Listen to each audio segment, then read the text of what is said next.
The train whistle faded into silence, but Rose Mackenzie remained frozen on the platform bench, her gloved fingers clutching a crumpled letter like a lifeline. 28 years old, and nobody had come for her again. The paper wasn't a love letter at all. It was signed by a 16-year-old stable boy playing matchmaker with strangers' hearts. Behind her, two men erupted in cruel laughter, their voices cutting through the evening air like broken glass.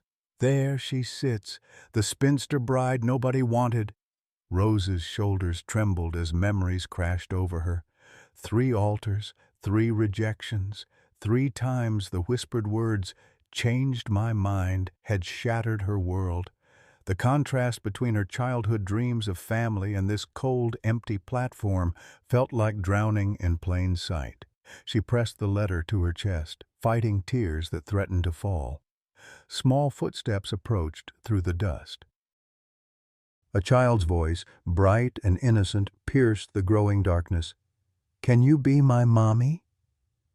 How long had this little girl been watching other women disappear? Leave a like and share your thoughts in the comments along with the city you're watching from now. Let's continue with the story. Rose Mackenzie looked down into the most serious blue eyes she'd ever seen. The child couldn't have been more than 6 years old, with golden braids that caught the last rays of sunlight and a dress that had seen better days but was clean and carefully mended. Her small face held an expression far too grave for someone so young. "I'm sorry, sweetheart," Rose managed, her voice still thick with unshed tears. "I don't think your papa would want a stranger for your mama." The little girl tilted her head, studying Rose with unsettling intensity. "Papa says the good Lord don't make mistakes. Maybe you're supposed to be here." Before Rose could respond, heavy footsteps approached across the wooden platform. A man emerged from the gathering dusk, tall and broad-shouldered with dark hair that needed cutting and clothes that spoke of hard work and harder times. His face was weathered like old leather, and his green eyes held a wariness that reminded Rose of a wild animal deciding whether to flee or fight. "Emma," he said quietly, his voice carrying the kind of authority that came from necessity rather than choice. "You shouldn't bother the lady." Emma Harrison, for that's what he'd called her, looked between Rose and the man with the determined expression of a child who'd already made up her mind about something important. "She's crying, Papa. Mama always said we help people who cry." The man's jaw tightened at the mention of Mama, and Rose caught a flicker of pain cross his features before he shuddered it away. Thomas Harrison, she realized, recognizing the name from countless conversations around town, the widower who kept to himself and his daughter, the man who'd lost his wife in what folks whispered was a terrible accident. "I'm Rose Mackenzie," she said, standing and smoothing her travel-worn skirts. "I was supposed to meet someone here, but it seems there's been a misunderstanding." Thomas nodded toward the crumpled letter still clutched in her hand. "You're the mail-order bride old Mrs. Patterson was gossiping about." His tone held no judgment, only weary recognition of life's capacity for disappointment. "Former mail-order bride," Rose corrected with a bitter smile. "It appears I'm not quite what anyone's looking for." Emma tugged on her father's sleeve. "Papa, she don't got nowhere to go. It's getting dark." Thomas studied Rose for a long moment, and she found herself holding her breath. She'd seen that look before, the careful evaluation of a man deciding whether she was worth the trouble. Usually, the answer was no. "There's a boarding house in town," he said finally. "Mrs. Patterson takes in travelers." "Papa!" Emma's voice carried a note of reproach that would have been amusing if Rose's heart wasn't breaking all over again. "That's not being neighborly." Something shifted in Thomas's expression as he looked at his daughter, then back at Rose. The decision seemed to pain him, but Emma's expectant face appeared to tip the scales. "I suppose," he said slowly, "you could stay the night, if you got nowhere else to go." The Harrison Ranch sat in a hollow between two low hills, a modest wooden house with a sagging porch and windows that glowed warm yellow in the gathering darkness. Rose clutched her carpet bag tighter as they approached, Emma skipping ahead while Thomas maintained the careful distance of a man who'd learned not to trust too easily. "It ain't much," Thomas said, his voice carrying an apology he probably didn't owe. "But it's warm and dry." Rose had lived in worse places. The boarding houses between failed engagements had taught her to be grateful for any roof that didn't leak and any bed that didn't crawl. "It looks like home," she said, and meant it more than she'd expected to. Emma pushed open the front door and disappeared inside, her voice calling back to them. "I'll show you where everything is." The interior was sparse but clean, with handmade furniture that spoke of careful craftsmanship and long use. A stone fireplace dominated one wall, its hearth swept clean and ready for winter. Rose noticed the absence of feminine touches, no curtains, no flowers, no decorative items that served no practical purpose. This was a house where two people had learned to live with only what they needed. "You can take the back room," Thomas said, gesturing toward a door near the kitchen. "Emma and I will manage fine out here." Before Rose could protest the imposition, Emma reappeared carrying something in her small hands. "Papa, look what I found in the barn yesterday." She held up a small wooden doll, its paint worn away by countless little fingers. "She was hiding under the hay bales." Thomas's face went pale. He reached for the doll with hands that trembled almost imperceptibly. "Emma, where exactly did you find this?" "In the corner, behind the feed sacks. There were other things too, pretty things. A hairbrush and some ribbons." Emma's voice carried the excitement of discovery, oblivious to the tension that had suddenly filled the room. Rose watched Thomas examine the doll, noting the way his jaw clenched and unclenched. Something was wrong here, something that made the hair on the back of her neck stand up. "Other things?" she asked carefully. Emma nodded enthusiastically. "A whole treasure box. I hid it real good like Mama taught me. She said sometimes you got to keep special things safe from bad people." The silence that followed was thick enough to cut. Thomas set the doll on the table with exaggerated care, as if it might shatter. When he looked at Rose, his eyes held a warning she couldn't quite decipher.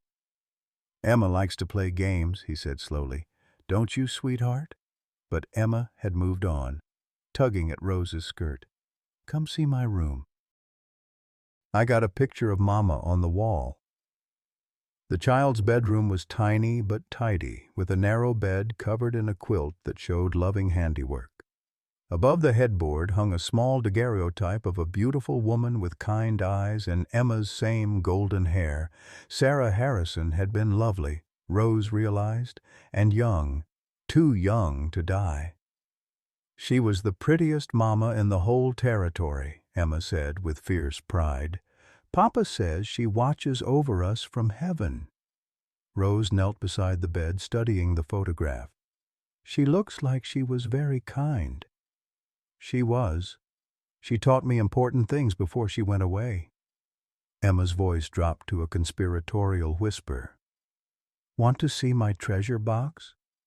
Against her better judgment, Rose nodded. Emma disappeared under the bed, emerging moments later with a small wooden box that had seen better days. Inside, nestled among bits of ribbon and smooth stones, were items that made Rose's blood run cold. A woman's hairbrush with strands of dark hair still caught in the bristles, a delicate gold locket, a torn piece of fabric that looked like it had been ripped from a dress. "Where did you get these, Emma?" Rose asked, trying to keep her voice steady. "Different places. The barn, the old mine, sometimes down by the creek." Emma picked up the locket, turning it over in her small hands. "This one was by the big rock where the water gets deep. The lady who lost it must be real sad." Rose's heart pounded as she recognized the implications. These weren't treasures, they were evidence. Evidence of what had happened to other women who'd come to Copper Creek with hopes of finding new lives. Women like her. Thomas appeared in the doorway, his face a mask of carefully controlled emotion. "Emma, it's time for supper. Put your things away." As Emma obediently returned the items to their box, Thomas caught Rose's eye. The message in his gaze was clear. Some conversations weren't meant for little ears. But Rose had already made her decision. Whatever was happening in Copper Creek, whatever had befallen the women who'd owned these personal effects, she wasn't going to run away. Not this time. She'd spent too many years fleeing from trouble only to find it waiting for her at the next station. Tonight, she would stay and discover the truth. Supper passed in uncomfortable silence, broken only by Emma's cheerful chatter about her day and the occasional scrape of forks against tin plates. Rose found herself studying Thomas's face in the lamplight, noting the way his eyes darted toward the windows whenever a sound came from outside, the tension in his shoulders that never quite relaxed. This was a man living with secrets, and she was beginning to suspect they were the dangerous kind. After Emma had been tucked into bed with a story and a kiss, Thomas poured 2 cups of coffee and settled across from Rose at the kitchen table. The silence stretched between them like a taut wire, neither willing to be the first to speak of what they'd both seen in that wooden box. "She doesn't understand what she's collecting," Thomas finally said, his voice barely above a whisper. "To her, they're just pretty things lost by careless ladies." Rose wrapped her hands around the warm cup, seeking comfort in its heat. "But you know better." Thomas's green eyes met hers, and she saw confirmation of her worst fears reflected there. Women have been disappearing from Copper Creek for 2 years now. Always the same type, young, alone, no family to come looking. "Mail order brides," Rose said, the words tasting like ash in her mouth. "Some. Others were widows seeking fresh starts. School teachers taking positions that didn't exist." He ran a hand through his dark hair, leaving it more disheveled than before. "The advertisements in the Eastern papers promise good men with established homes. What they don't mention is that some of those good men have very particular ideas about what happens to women who've outlived their usefulness." Rose felt ice form in her veins despite the warm coffee. "How many?" "Too many. Sheriff Marcus says they just move on when things don't work out, but their belongings keep turning up in strange places. Emma finds them because she plays everywhere, explores every corner of this ranch and beyond." Thomas's voice turned bitter. "Sometimes I think she's the only one in this whole town who's truly innocent." The implications hit Rose like a physical blow. "You think I was meant to be one of them?"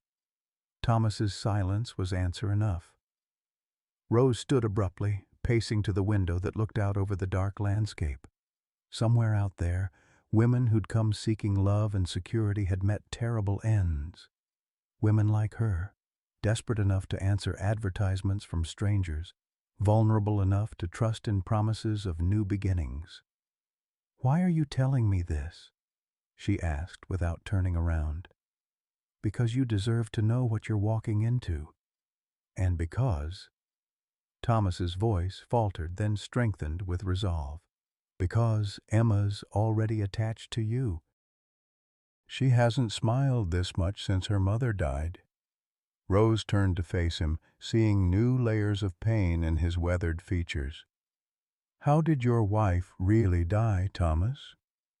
The question hung in the air like smoke from a snuffed candle. Thomas stared into his coffee cup as if it held answers to questions he'd been afraid to ask. "Sarah was curious about things she should have left alone," he said finally. "She noticed the same patterns you're seeing now. Women arriving full of hope and disappearing into nothing.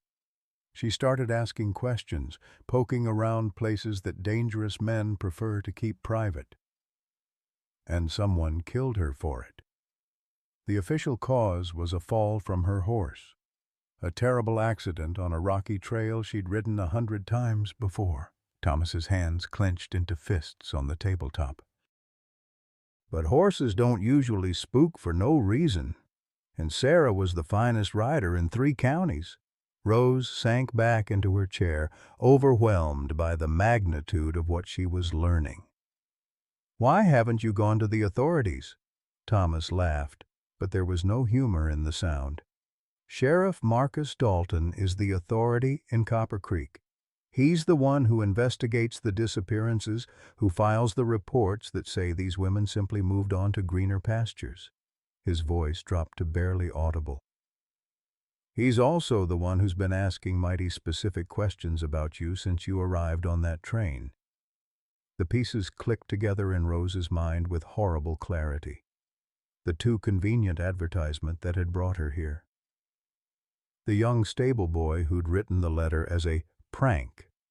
The sheriff's unusual interest in a woman who should have been just another disappointed bride passing through. "I was bait," she whispered. "I think so." But something went wrong with their plan. Thomas looked toward Emma's closed bedroom door. They didn't account for a little girl who's been watching strangers come and go for 2 years, who's learned to hide things where bad people can't find them. Rose felt a chill that had nothing to do with the evening air.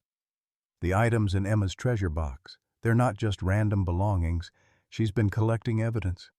Without knowing that's what she was doing. Every ribbon, every button, every personal effect she finds is proof that these women didn't just leave town voluntarily. Thomas leaned forward, his voice urgent. "But it's also proof of something else." "What?" "That whoever's behind this has been careless, overconfident. They've left a trail that a 6-year-old child has been following for months." Thomas's eyes hardened with something that looked like hope mixed with determination. "Which means they can be stopped." Rose stared at him, understanding dawning like a terrible sunrise. "You want to use me as bait. I want to give Emma a chance to grow up in a world where women don't have to disappear just because they're inconvenient." Thomas reached across the table, his calloused hand covering hers. "But I won't ask you to risk your life unless you're willing." Outside, a coyote howled in the distance, the sound lonely and wild in the darkness. Rose spent the night staring at the ceiling, Thomas's words echoing in her mind like church bells tolling a warning. By morning, she'd made her decision. She would stay in Copper Creek, but not as bait. She would stay as a protector, a guardian for Emma and any other woman who might fall into the web that had already claimed too many lives. The next 3 weeks fell into a deceptive rhythm of normalcy. Rose took over the household duties that had been neglected since Sarah's death, mending clothes and cooking meals that brought color back to Thomas's gaunt cheeks. Emma blossomed under her attention, chattering constantly and following Rose around the house like a devoted shadow. But beneath the surface of domestic tranquility, Rose was building a case. Every morning, while Thomas worked the ranch and Emma played in the yard, Rose made careful expeditions into town. She visited the general store, where Mrs. Catherine Miller proved to be a font of information about the women who'd passed through Copper Creek over the past 2 years. "Oh, yes, dear, there have been quite a few," Mrs. Miller said, her weathered hands folding bolts of fabric with practiced efficiency. "Sweet young thing named Margaret came through last spring, said she was meeting a rancher named Colbert, but no one by that name lives within 50 miles of here." Rose's blood chilled. "What happened to her?" Mrs. Miller's expression darkened. "Sheriff said she must have caught the next train east when she realized she'd been fooled. But her trunk's still sitting in the back room at the boarding house. Been there for months now, collecting dust." At the church, Rose discovered that the hymnal pages bore faint pencil marks, codes scratched by desperate fingers. Numbers that corresponded to locations around town, letters that spelled out warnings in a cipher so simple it broke Rose's heart to imagine the circumstances under which it had been created. Dr. Benjamin Hayes proved to be an unexpected ally. The town physician was a man in his 60s with kind eyes and steady hands, But Rose noticed he kept a loaded shotgun behind his desk and jumped at unexpected sounds.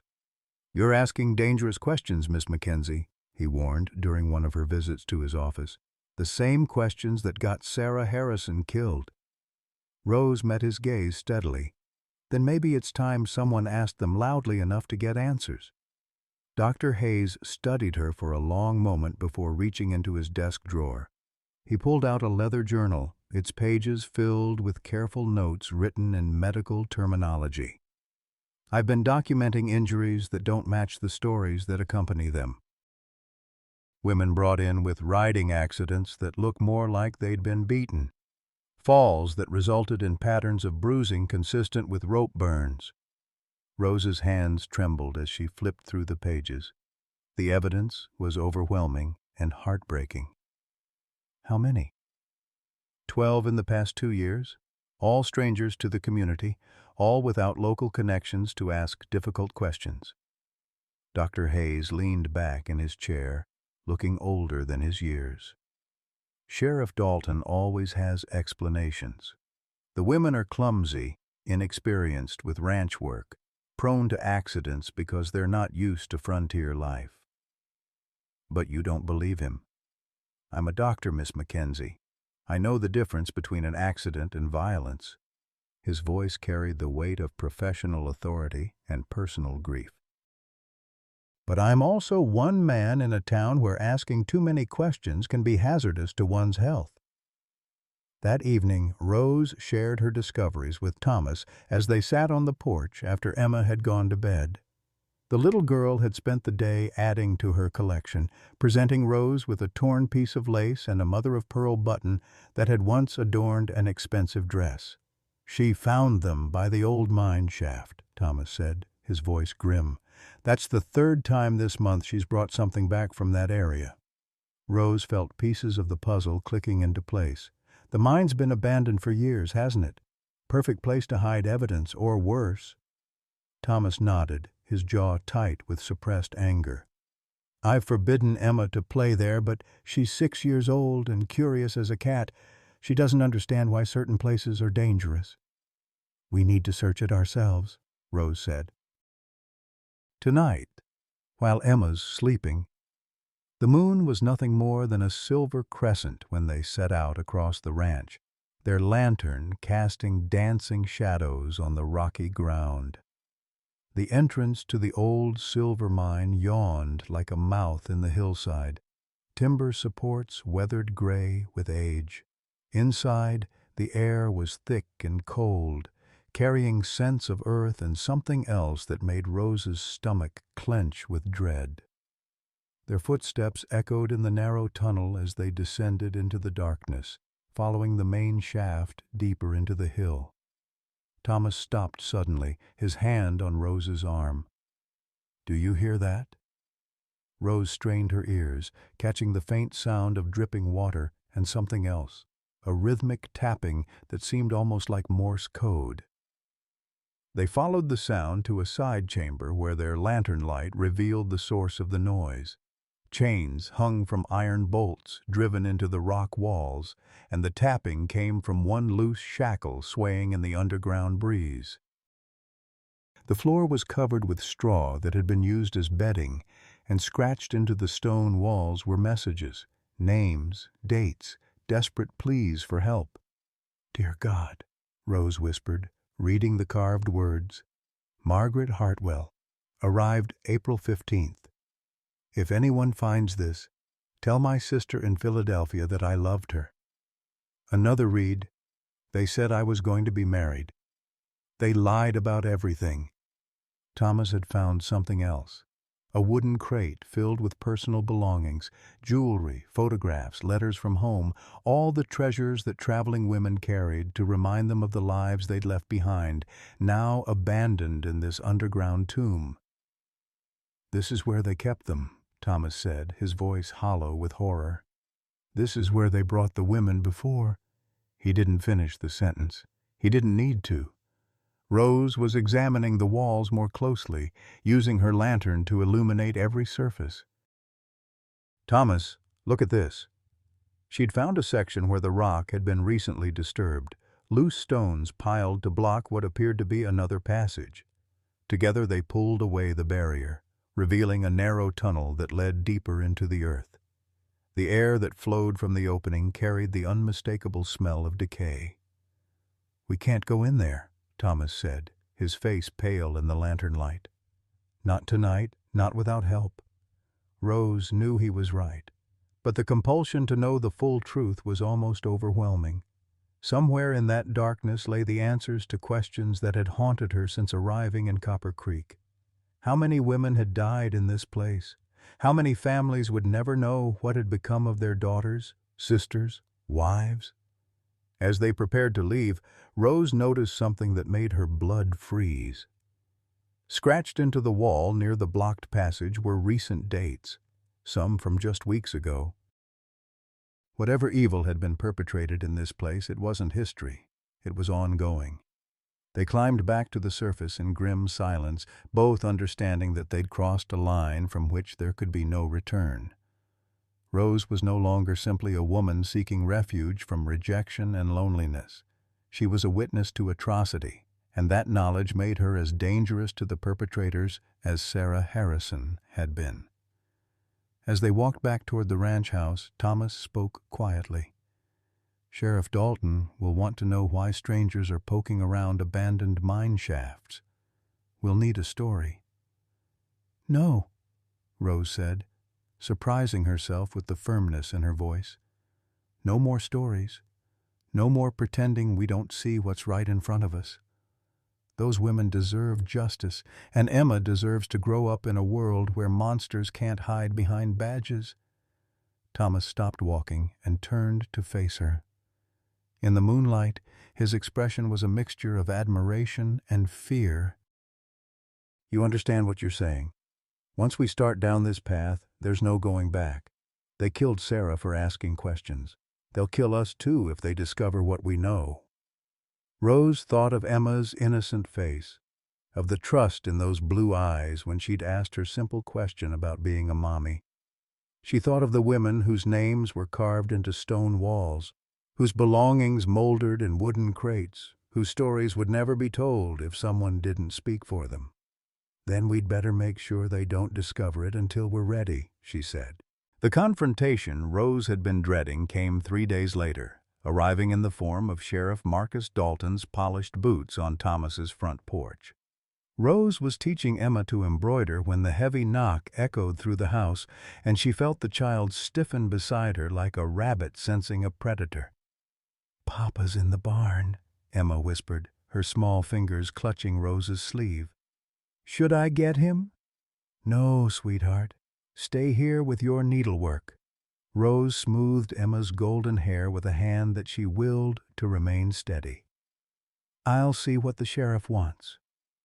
Marcus Dalton was a large man who wore his authority like an ill-fitting coat, too tight across the shoulders and too loose around the conscience.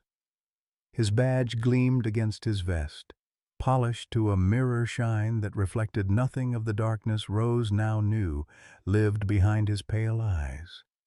When he smiled at her through the screen door, she felt ice crystallize in her veins. "Miss Mackenzie, isn't it?" "I don't believe we've been properly introduced." His voice carried the kind of false warmth that made animals flee and children hide. "I'm Sheriff Dalton, and I like to make sure all our visitors to Copper Creek feel welcome." Rose opened the door but didn't invite him in, keeping her body positioned to block his view of Emma. "That's very kind of you, Sheriff, though I'm not exactly a visitor anymore." "No?" His eyebrows rose with theatrical surprise. "Word around town is that you came here expecting to meet a husband who didn't exist. Terrible disappointment, I'm sure. Most women in your situation would have moved on by now." The threat in his words was wrapped in silk, but Rose heard the steel underneath. "I've found reasons to stay." "Have you now?" Dalton's gaze moved past her, searching the room behind. "The Harrison family has had more than their share of tragedy. Wouldn't want to see any more misfortune befall them." Before Rose could respond, Thomas appeared from around the corner of the house, his face carefully neutral, but his hands conspicuously close to the rifle he carried. "Sheriff, what brings you out this way?" "Just being neighborly, Thomas. Checking on your house guest here." Dalton's smile never wavered, but his eyes had gone cold as winter stone. "Funny thing happened yesterday. Old Pete Morrison was checking his trap lines up near the abandoned mine and found signs that someone's been poking around where they shouldn't be. Footprints, disturbed rocks, that sort of thing." Rose felt her heart hammering against her ribs, but she kept her expression placid. "How strange. I hope nothing was damaged." "Oh, nothing permanent, but that mine's been sealed for good reason. Unstable shafts, dangerous gases, that sort of thing."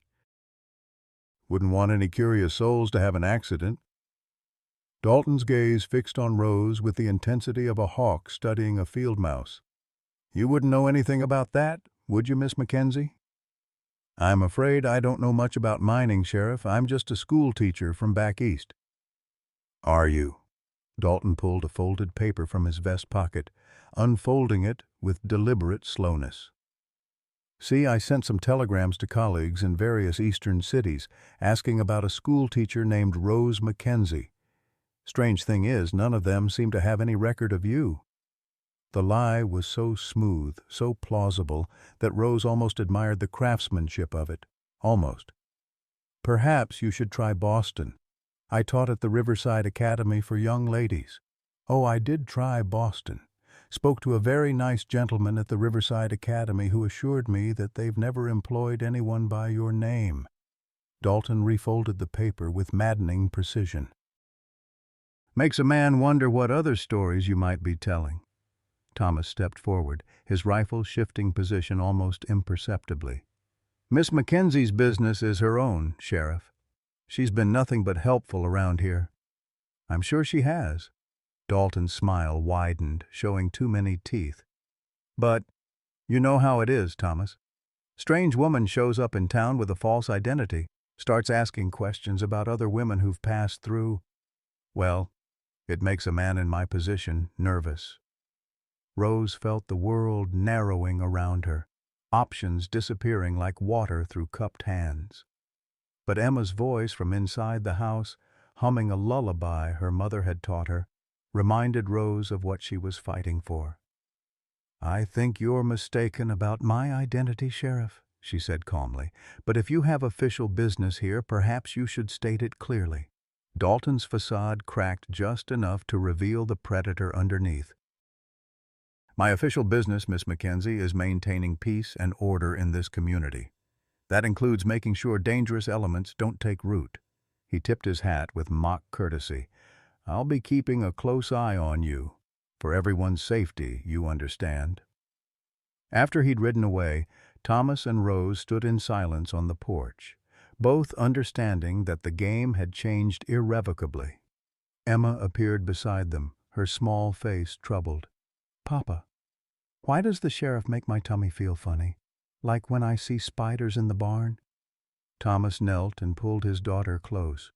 "Because sometimes our bodies know things our minds haven't figured out yet, sweetheart. And your body is very smart about people." That night, after Emma had been tucked into bed with extra stories and reassurances, Rose and Thomas sat at the kitchen table planning their next move. The evidence they'd gathered from the mine felt both overwhelming and inadequate, proof of terrible crimes that would mean nothing if the man investigating those crimes was the perpetrator. "We need outside help," Thomas said, staring into his coffee cup as if it held answers. "Federal marshals, territorial government, someone with authority over Dalton." Rose nodded, but her mind was already racing ahead to the obstacles. "How do we get word out without him intercepting it? He controls the telegraph office, the mail, probably has informants on every stage and train." Before Thomas could answer, a soft knock came at the back door, so quiet they almost missed it. Thomas grabbed his rifle while Rose moved to the window, peering through the curtains into the darkness beyond. "It's Dr. Hayes," she whispered. The elderly physician looked haggard in the lamplight, his usually neat appearance disheveled and his hands shaking slightly. "I'm sorry to disturb you so late, but I couldn't risk coming during daylight." Thomas poured the doctor a cup of coffee while Rose checked to ensure Emma was still sleeping soundly. When they'd settled around the table, Dr. Hayes pulled a leather satchel from beneath his coat. "Sheriff Dalton paid me a visit this afternoon," he said without preamble. "Wanted to know if I'd been sharing medical records with unauthorized individuals. When I assured him I would never breach doctor-patient confidentiality, he became quite specific about what constituted unauthorized sharing." Rose felt cold dread pooling in her stomach. "He knows we've been talking. More than that, he knows about my journal, about the documentation I've been keeping." Dr. Hayes opened his satchel and withdrew the leather-bound book Rose had seen before, along with several other items. "He strongly suggested that maintaining such records was unhealthy for a man of my advanced age." Thomas leaned forward, his expression grim. "What exactly did he say?" "That accidents could happen to anyone, even respected members of the community. That a fall down stairs or a mishap with medical equipment would be terribly tragic, but not entirely unexpected for someone with failing faculties." Dr. Hayes's voice carried the tremor of genuine fear. Then he mentioned how unfortunate it would be if anything happened to complicate Emma's upbringing, especially given how attached she'd become to her new mother figure. The threat was clear and chilling. Rose realized with crystalline clarity that they had moved beyond the realm of investigation into active warfare. Sheriff Dalton knew they were gathering evidence against him, and he was prepared to eliminate any threat to his operation. "There's something else," Dr. Hayes continued, removing additional items from his satchel. "Before his visit, I managed to gather more evidence. Patient records from other towns, correspondence with physicians in Denver and Colorado Springs about similar cases. This network extends far beyond Copper Creek." Rose examined the documents with growing horror. The pattern was consistent across multiple communities. Mail-order brides, widows, and single women disappearing after arrival, their deaths attributed to accidents or their disappearances explained as voluntary departures. But the medical records told a different story of systematic violence and murder. "How many towns?" Thomas asked. "At least 6 that I can document, possibly more. They move their operation every few years, establish new connections, recruit new local partners." Dr. Hayes fixed Rose with a steady gaze. "Which means they have resources, organization, and experience dealing with people who ask inconvenient questions." The magnitude of what they faced settled over the room like a suffocating blanket. And this wasn't simply local corruption or opportunistic crime, it was organized evil with tentacles reaching across the territory. Emma's voice drifted from her bedroom, talking in her sleep about treasures and hiding places and keeping secrets safe from bad people. Rose realized that the little girl who had asked if she could be her mommy had unknowingly become the most dangerous person in Copper Creek. Because Emma's collection wasn't just evidence of past crimes, it was a roadmap to ongoing operations, and Sheriff Marcus Dalton would kill anyone, including a 6-year-old child, to keep that roadmap from reaching the wrong hands. "We have to get Emma away from here," Rose said, her voice steady despite the terror clawing at her chest. "Tonight." Thomas shook his head. "Running won't solve anything. They'll track us down, and Emma will spend the rest of her life looking over her shoulder." "Then what do you suggest, Dr. Hayes reached into his satchel one final time, withdrawing a small silver object that gleamed in the lamplight. "We spring the trap ourselves, before they're ready for us." In his weathered palm lay a U.S. Marshal's badge, tarnished with age but unmistakably authentic. "Gentleman, lady," he said quietly, "allow me to properly introduce myself. Deputy U.S. Marshal Benjamin Hayes, working undercover for the past 18 months to investigate reports of organized human trafficking in the Colorado Territory. The world tilted sideways, and Rose understood that nothing she'd believed about their situation was entirely true. Rose stared at the badge in Dr. Hayes's palm, her mind reeling from the revelation. The kindly physician who had documented evidence and treated wounded women was a federal law enforcement officer. The implications crashed over her like cold water, bringing both relief and terror in equal measure. 18 months, she whispered. You've been watching this happen for 18 months? Dr. Hayes' weathered face showed the strain of his deception.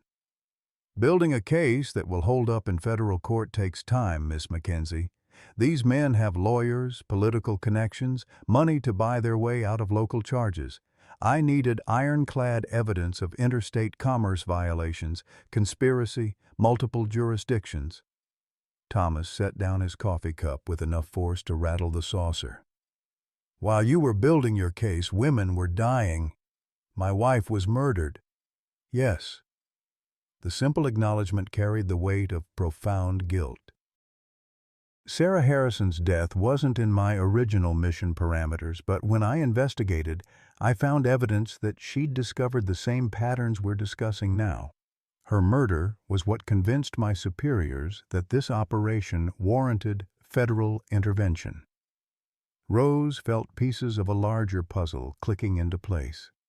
The timing of my arrival, that wasn't coincidence either, was it? Dr. Hayes shook his head. We intercepted communications indicating that Sheriff Dalton was planning to expand operations.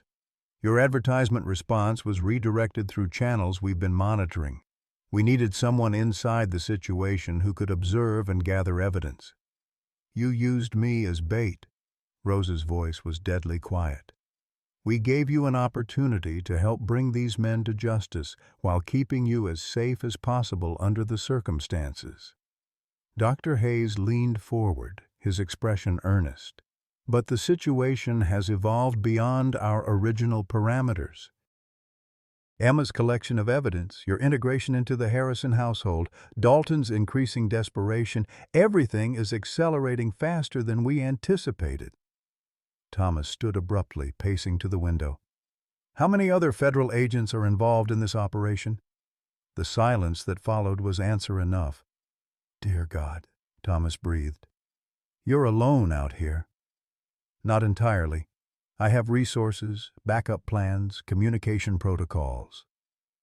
Dr. Hayes's voice carried less conviction than his words suggested. But yes, the original team was reduced due to budgetary constraints and competing priorities. Rose felt the ground shifting beneath her feet once again. The federal government's interest in justice for murdered women apparently ranked lower than other concerns, leaving one aging marshal to face an organized criminal network with support from local law enforcement. What's your endgame? She asked. Because Sheriff Dalton made it clear today that he knows we're investigating him. He's not going to wait much longer before taking direct action. Dr. Hayes opened his satchel again, withdrawing a small leather pouch. Tuesday's train to Denver carries a federal courier. I have a complete evidence package ready for transport to the territorial capital.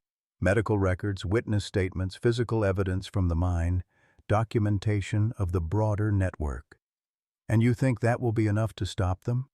It will be enough to bring federal marshals with arrest warrants and the authority to override local corruption. Dr. Hayes met her gaze steadily. But only if the evidence reaches Denver safely. Thomas turned from the window, his face grim. Dalton won't let that train leave Copper Creek with evidence that could destroy him. He'll find a way to stop it. That's why I need your help. Dr. Hayes's admission hung in the air like smoke from a dying fire. The courier expects to receive the evidence package from Dr. Benjamin Hayes at the train station.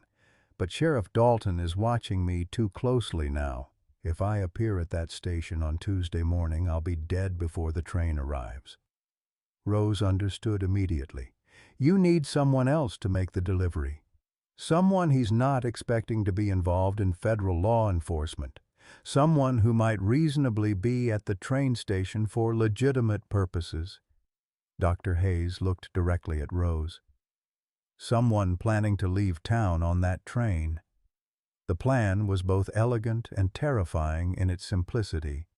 Rose would appear at the station Tuesday morning with her carpet bag, ostensibly departing Copper Creek after her failed attempt at finding a husband. The evidence package would be hidden in her luggage, transferred to the Federal Courier during the brief stop. By the time Sheriff Dalton realized what had happened, the train would be miles away and the evidence beyond his reach.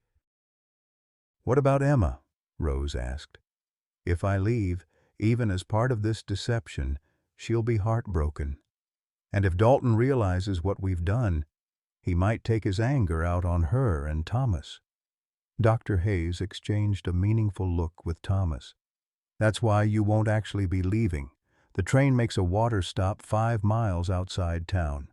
You'll disembark there and circle back through the hills. By evening, you'll be home with Emma, but the evidence will be safely on its way to federal authorities." Thomas nodded slowly.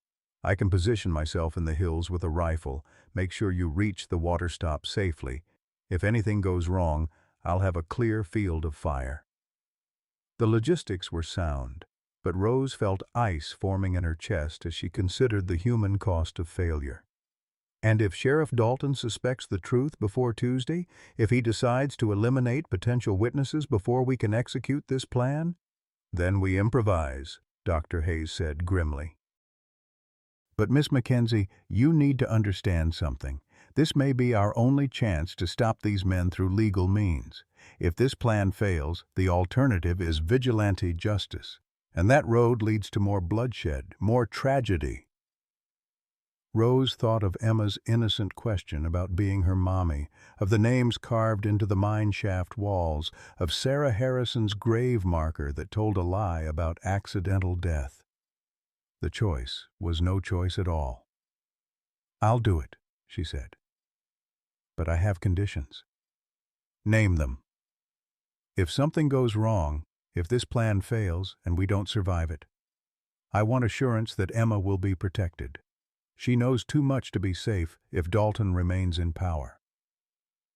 Dr. Hayes nodded.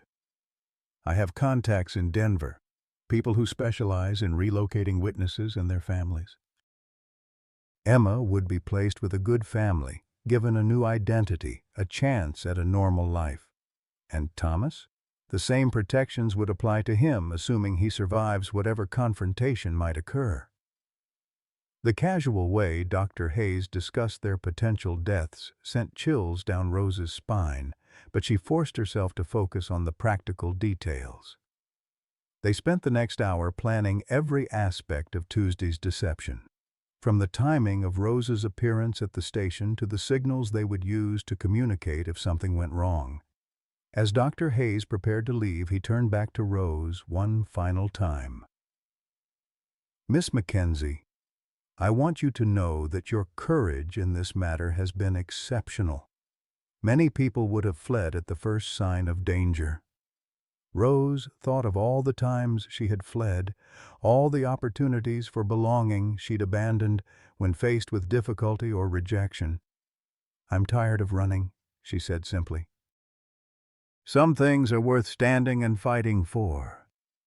After Dr. Hayes disappeared into the darkness, Rose and Thomas sat in silence, both understanding that they had just committed themselves to a course of action that would either bring justice to Copper Creek or result in their deaths. In her bedroom, Emma stirred restlessly, her small voice calling out in her sleep, "Mama, don't go away. Please don't go away like the others." Rose closed her eyes, praying that her promise to stay would be one she could keep. Monday night arrived with the weight of impending doom, and Rose found herself unable to sleep despite her exhaustion. She sat by Emma's bedside, watching the child's peaceful face in the moonlight that filtered through the thin curtains. Tomorrow would change everything, and Rose couldn't shake the feeling that she was about to lose the only family she'd ever truly known. Emma's eyes fluttered open around midnight, immediately finding Rose in the darkness. "Mama Rose, why aren't you sleeping?" The name hit Rose like a physical blow. Emma had never called her that before, always maintaining the careful distinction between her real mother and the woman who'd taken on that role. Now, in the quiet intimacy of the night hours, the child had finally given voice to what they both felt. "Just thinking, sweetheart," Rose whispered, smoothing Emma's golden hair. "Go back to sleep." But Emma sat up, her small face serious in the pale light. "Are you going away tomorrow?" Like the other ladies did? Rose's heart clenched. The child's intuition was frightening in its accuracy. "What makes you think that?"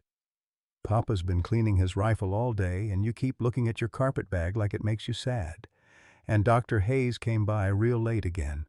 Emma's voice dropped to the conspiratorial whisper she used for important secrets. "I heard you talking about the train." Rose realized they had underestimated this remarkable child once again. Emma had been watching, listening, putting together pieces of adult conversations with the clarity that only children possessed. There was no point in lying to her. "I have to go to the train station tomorrow," Rose said carefully. "But not to leave forever. I'm helping Dr. Hayes with something important, something that will make our town safer for little girls like you." Emma considered this with the gravity of a judge weighing evidence. "Is it about the bad man with the star? The one who makes my tummy feel funny?" The accuracy of Emma's assessment sent chills down Rose's spine. "Yes, sweetheart. It's about making sure he can't hurt anyone anymore." "Will you come back?" Rose pulled Emma into her arms, holding her close and breathing in the sweet scent of her hair. "I promise I will do everything in my power to come back to you. But Emma, if something happens, if I can't come back, I need you to remember that I love you more than all the stars in the sky." Emma pulled back to look at Rose's face. "Mama Sarah used to say that to me before she went away forever."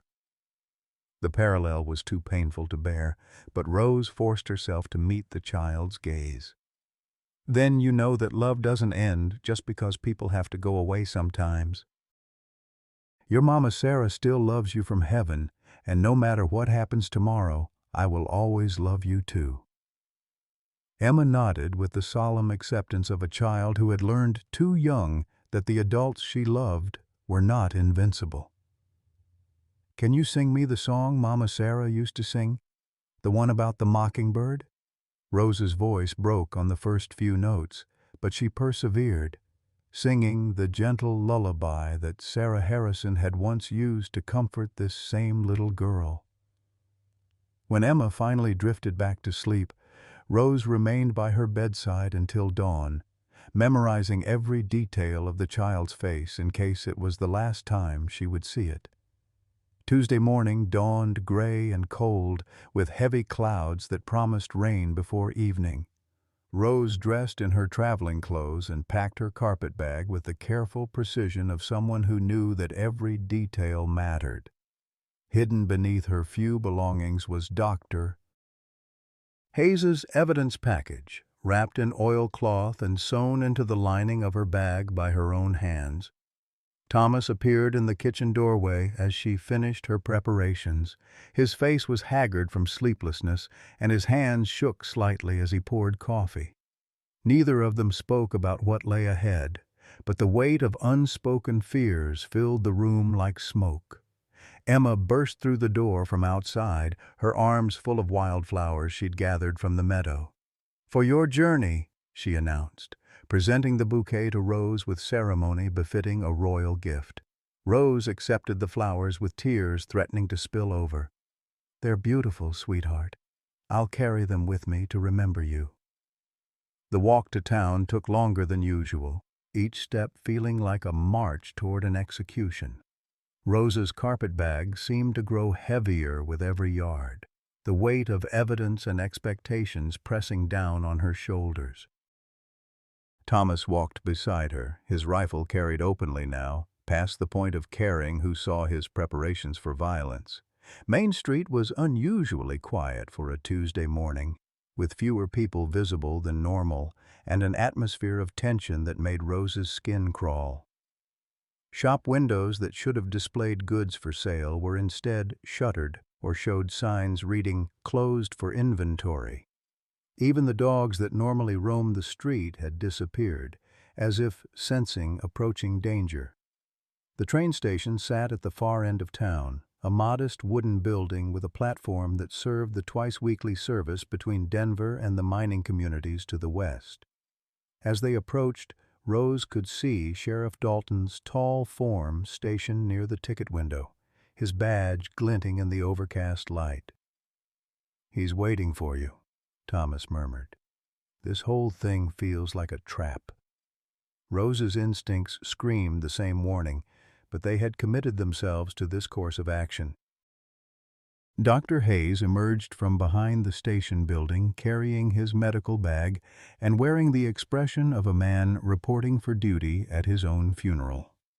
"The courier train is running 20 minutes late," he said quietly as he joined them.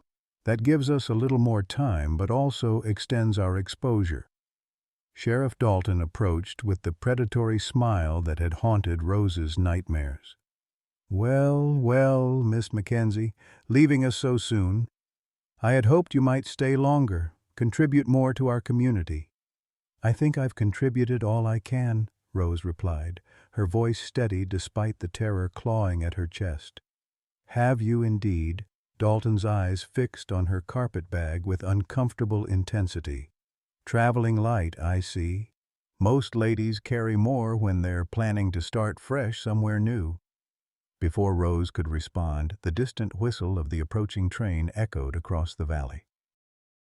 The sound was both salvation and doom, marking the beginning of the final phase of their desperate gamble. Dalton's hand moved to rest on his gun. "You know, Miss Mackenzie, I've been thinking about our conversation yesterday, about identity and the stories people tell about themselves. I've come to the conclusion that you're exactly who I thought you were all along." The train rounded the bend, black smoke pouring from its stack as it began the approach to Copper Creek Station. Rose could see figures moving in the passenger car windows, including one man who sat with the rigid posture of someone carrying important responsibilities. "And who do you think I am, Sheriff?" Rose asked, playing for time. Dalton's smile widened, showing teeth that reminded her of a wolf. "You're a woman who's outlived her usefulness. Just like all the others who've passed through my town with their hopes and dreams and inconvenient questions." The train pulled into the station with a hiss of steam and screech of brakes. Rose saw the federal courier step onto the platform, his eyes scanning the small crowd for his contact. Everything depended on the next few minutes, on her ability to reach that man and transfer the evidence that could bring justice to Copper Creek. But Sheriff Dalton stepped directly into her path, his hand now openly gripping his weapon. "I'm afraid there's been a change of plans, Miss Mackenzie. You won't be boarding this train after all." Thomas raised his rifle, the metallic click of the hammer being drawn back loud enough to be heard over the train's engine. "I think the lady can make her own decisions about travel plans, Sheriff." Dalton laughed, the sound harsh and bitter in the morning air. "Thomas Harrison, you always were too trusting for your own good." "Just like your late wife." His eyes glittered with malicious satisfaction. "Did you really think I didn't know about your midnight visits to the old mine? About your pretty little schoolteacher's questions around town?" Dr. Hayes stepped forward, his medical bag clutched in both hands. "Sheriff, perhaps we could discuss this situation like civilized men." "Oh, we're well past civilized discussion, Doc, especially since I know exactly who you really are." Dalton's gaze fixed on Dr. Hayes with deadly intent. "Deputy U.S. Marshal Benjamin Hayes, working undercover for the past 18 months. Did you think a badge hidden in a medical bag would fool me forever?" The revelation hit like a thunderbolt. Dr. Hayes' face went ashen as he realized his cover had been blown, possibly for weeks or months. Rose felt the carefully constructed plan crumbling around them like a house built on sand. "The game's over," Dalton announced, drawing his gun with practiced ease. "All of you have asked too many questions, seen too much, interfered with business that was none of your concern. Time to join the other troublemakers who couldn't leave well enough alone." The Federal courier on the train platform had noticed the commotion, his hand moving toward his own weapon as he assessed the situation developing before him. Other passengers peered through windows with the morbid curiosity of people witnessing events they didn't understand, but sensed were dangerous. Rose realized with crystalline clarity that they had walked into exactly the trap Thomas had feared. Sheriff Dalton had known about their plan all along, had allowed them to gather evidence and make preparations only to ensure that all potential witnesses would be in one place when he eliminated them. But Emma's treasure box was still hidden at the ranch, still contained evidence that could convict Dalton even if they all died today. The child who had asked if Rose could be her mommy was their final hope for justice, and Rose would die before allowing that hope to be extinguished. "You're right about one thing, Sheriff," she said, her voice carrying across the platform with surprising strength. "The game is over. But I don't think you're going to like how it ends." The standoff on the train platform stretched like a taut wire, each person frozen in a tableau of deadly intent. Sheriff Dalton's gun gleamed in the gray morning light. Thomas's rifle remained trained on the corrupt lawman, and Dr. Hayes clutched his medical bag as if it contained salvation rather than evidence that might get them all killed. Rose felt time slowing, her mind racing through possibilities and finding them all wanting. The Federal courier on the train had drawn his own weapon, but couldn't risk a shot with civilians in the crossfire. Passengers pressed their faces to windows, witnessing a confrontation they couldn't understand but sensed was life or death. Then Emma's voice cut through the tension like a knife through silk. "Sheriff Dalton killed my mama." The child stood at the edge of the platform, having followed them to town despite explicit instructions to stay at the ranch. Her small voice carried with perfect clarity across the wooden planks, and her blue eyes held the terrible wisdom of someone who had finally remembered what she'd been forced to forget. "I saw him do it," Emma continued, walking forward with the fearless determination of absolute truth. "He pushed her off the cliff by Miller's Creek. Then he told Papa it was an accident, but I was hiding in the rocks. I saw everything." Dalton's face went white, then flushed red with rage. "That's impossible. The child was nowhere near Miller's Creek when Sarah Harrison had her accident." "That's what you thought," Emma said, still advancing with her small hands empty, but her voice full of power. "But Mama taught me to follow at a distance when she went to meet people. She said grown-ups sometimes needed watching to keep them honest." Rose realized with dawning horror and admiration that Emma had been present for her mother's murder, had witnessed the confrontation that led to Sarah's death, and had suppressed the memory until this moment when it could serve justice. "She went to meet you because you said you had information about the missing ladies," Emma continued, her child's voice reciting facts with courtroom precision, "but you didn't want to help her. You wanted to stop her from asking questions." Thomas lowered his rifle slightly, staring at his daughter with a mixture of pride and anguish. "Emma, how long have you remembered?" "Since Mama Rose came to live with us. She makes me feel safe enough to remember scary things." Emma's gaze never left Sheriff Dalton's face. "Mama Sarah wrote down everything she learned about you in her diary, the one she hid in the false bottom of her jewelry box." Dalton's composure cracked completely. "You little—" He never finished the sentence. Thomas's rifle barked once, the shot echoing off the station building as Dalton's gun spun from his hand. The sheriff clutched his wounded wrist, his face contorted with pain and fury. "You shot me! You shot a law enforcement officer!" "I shot a murderer," Thomas replied calmly, working the bolt to chamber another round. "There's a difference." The federal courier stepped forward, his own weapon trained on Dalton. "Sheriff Marcus Dalton, you're under arrest for conspiracy, murder, and violation of federal interstate commerce laws. You have the right to remain silent." But Dalton wasn't finished. With his uninjured hand, he reached for a hideout gun tucked inside his vest. "If I'm going down, I'm taking all of you with me." Rose didn't think, didn't hesitate, didn't consider the consequences. She threw herself forward, shielding Emma with her body as Dalton's second gun cleared leather. The shot was deafeningly loud in the confined space of the platform, and Rose felt fire tear through her shoulder as the bullet found its mark. She collapsed on top of Emma, her vision graying at the edges, but her hearing still sharp enough to catch the child's terrified cry, "Mama Rose, don't leave me!" More gunshots followed, but Rose couldn't tell who was firing or being shot.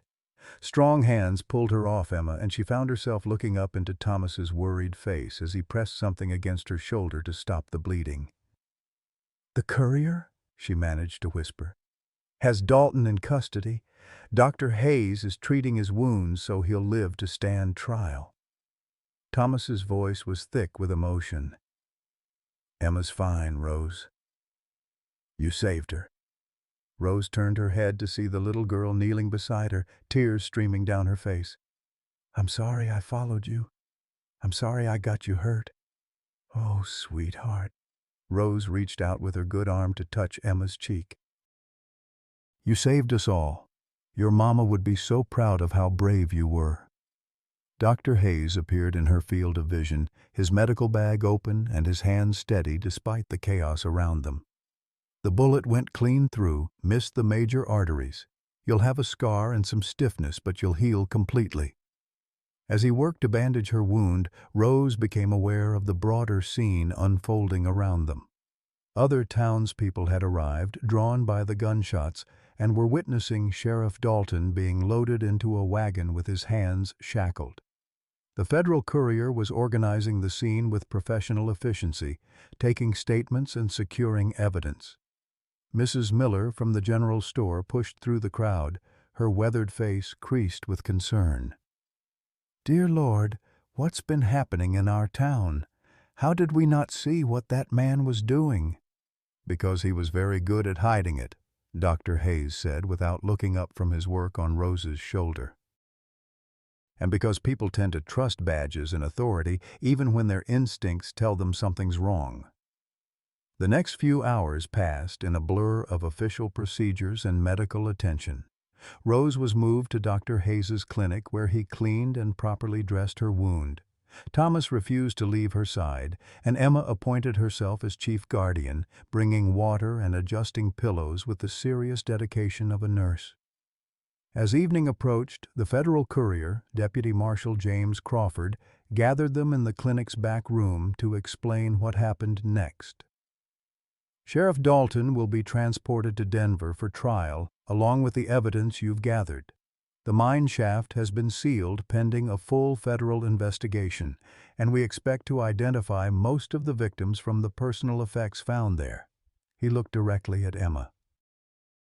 "Your testimony about your mother's murder will be crucial to securing a conviction for that crime specifically." Emma nodded solemnly. "Will I have to see him again?" "Not if you don't want to. We have procedures for protecting child witnesses." Deputy Crawford's voice softened. "You've already done more to help than most adults would have the courage to do." "What about the rest of the network?" Rose asked. "Dr. Hayes said this operation extended to other towns." "We'll roll up the entire organization now that we have Dalton in custody. These men prey on isolation and silence, but once one link breaks, the whole chain comes apart quickly." As the official business concluded and Deputy Crawford prepared to leave with his prisoner, Rose found herself alone with Thomas and Emma in the clinic's quiet room. The child had finally fallen asleep in a chair beside Rose's bed, exhaustion overcoming the adrenaline that had sustained her through the day's revelations. "I need to tell you something," Thomas said quietly, taking Rose's uninjured hand. "When I saw Dalton's gun pointed at you and Emma, when I thought I might lose both of you." He stopped, struggling with words that had been locked inside him for too long. "You don't have to say anything," Rose whispered. "Yes, I do." Thomas met her eyes with an intensity that took her breath away. "I love you, Rose Mackenzie. Not because you helped us, not because Emma needs a mother, but because you chose to stay and fight when any sensible person would have run. You chose us when nobody else ever had." Rose felt tears sliding down her cheeks, but for the first time in her adult life, they were tears of joy rather than rejection. "I love you too. Both of you. More than I ever thought possible." Emma stirred in her sleep, murmuring words that made both adults smile despite everything they'd endured. "Mama Rose, Papa, we're home now." 6 months later, Rose stood in the doorway of the schoolhouse she'd helped establish in Copper Creek's rebuilt downtown. The federal investigation had brought new residents to replace those who'd been complicit in Dalton's crimes, and the town was slowly healing from the corruption that had poisoned it. Emma burst through the door, her arms full of wildflowers and her face glowing with the happiness of a child who felt truly secure. "Mama Rose, look what I found. No treasures today, just pretty flowers for you and Papa." Rose knelt to accept the bouquet, marveling at how the word treasures had been reclaimed from its association with evidence of tragedy and returned to its proper meaning in a child's vocabulary. "They're beautiful, sweetheart. Just like you." That evening, as the three of them sat on their porch watching the sunset paint the Colorado sky in shades of gold and rose, Emma leaned against Rose's side and asked the question that had started everything. "Mama Rose, you'll never leave us, right?" Rose tightened her arms around the child who had chosen her as much as she had chosen them. "Never, sweetheart. We're family now, and family means forever." Thomas reached over to take her hand, and Rose realized that sometimes the greatest love stories begin not with passion or romance, but with a small voice asking if you can be someone's mommy forever. The answer, she had learned, was always yes. Sometimes we spend our whole lives believing we're unwanted, that love passed us by when we were young, that our chance for family and belonging ended decades ago. Rose Mackenzie felt that way at 28, convinced that 3 rejections meant she was destined for loneliness. But life had other plans. When a 6-year-old girl with golden braids whispered, "Can you be my mommy?" everything changed. Not because Rose was rescued by romance, but because she discovered that the deepest love often comes disguised as service to others. The family we choose in our later years, through friendship, mentorship, or opening our hearts to those who need us, can be more precious than the one we were born into. Emma didn't just gain a mother that day. Rose found her purpose. She learned that being wanted isn't about being perfect or young or having all the answers. It's about showing up, staying present, and choosing love over fear when it matters most. Your story isn't over. The most meaningful chapters of belonging might still be unwritten, waiting for you to say yes to an unexpected invitation to matter in someone's life. What moment made you realize you still had so much love to give? Have you ever found family in the most unexpected places? Share your story in the comments below. We'd love to hear how love surprised you.